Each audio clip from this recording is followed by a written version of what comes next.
philosopher once said, "The only risk for me is in not taking one." We all have a turn we haven't taken yet, a direction we've been second-guessing, and a detour that we think is too risky. We're all obsessed with having the right answer before we move, right? The data, the analysis, the 6-page formula confirming the outcome before we even take a step. But finding the right path is harder than we think, because there's this tension that exists between the external world telling us to go left and then our instincts telling us to go right. And navigating that tension, that's exactly how your life gets written. Our gut, our instincts, that feeling in your chest you get before your brain catches up. I call it our internal GPS, or IGPS. And just like that British navigation woman, we turn that voice all the way down.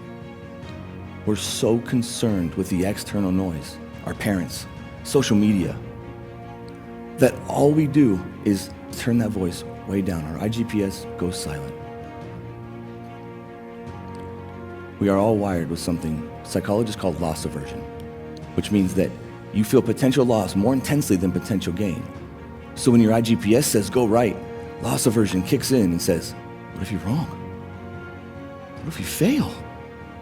So instead of trusting your IGPS, your brain wraps the fear in spiritual clothing and calls it something noble. We're just waiting for clarity. But your brain's not waiting for clarity. It's waiting for safety. And the problem is safety lives on the other side of movement. In other words, you can't see a door you haven't walked towards. And your IGPS can't calculate a better route for you if you're standing still. We are all taught that wrong turns are failures, that detours are setbacks, and if you're not on the main road, you're lost. But what if the detour is the main road? What if the greatest blessings in your life are all waiting for you on the main road, your biggest growth, your most meaningful moments and connections, and your most meaningful work? Look, the art of the detour is not ignore all information and do whatever feels good. The art of the detour is about listening for your IGPS and trusting it over the external noise. It's discernment. The first law of thermodynamics states that energy cannot be created or destroyed, only transferred. That means the energy you need for your detour, it's already inside of you. You just have to move to access it. Motion generates options, which gives you momentum, and that momentum is what carries you through your detours. There's a fallacy of the brain's loss aversion. Your brain can't evaluate an experience based on the future. It's running simulations based on the past. So when it says, that's Kanye crazy, it's giving you an assumption at best. It is definitely not a fact. There's a faith element to all of this. I believe God can do anything, but God tends to only move after you do. Why? It's not that he needs your effort, right? It's because movement is consent. Movement is you saying, I'm available. Think of it as the green banner on LinkedIn, open to work. I'm here, God, ready to go. Inevitably, you're going to question if your IGPS is in tune, and if you're listening to it or being stubborn. And in those moments where movement does not produce the results you want, your IGPS will tell you to persist or pivot.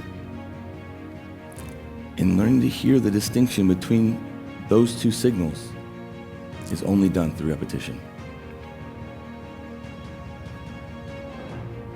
The framework for our IGPS is built right into the name, so you can't forget it. I stands for identify.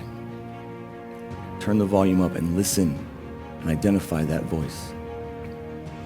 G stands for go. Open the laptop, send the email, walk in the wrong room. The energy you need for your detour is already there. P stands for persist or pivot. Calibrate your IGPS to hear the difference between those two signals. And S stands for stack receipts, because your brain has a long memory for failure and a very short memory for success. So stack receipts until your confidence is louder than your doubt. There's a fine line between genius and insanity. The same is true for detours and main roads. You want proof? Remember the philosopher that I quoted at the beginning about risk? That was the great scholar, Kanye West. Who's Kanye crazy now? We all have a turn we haven't taken yet. A direction we've been second guessing. And a detour that we think is too risky. And your iGPS is waiting, ready to guide you.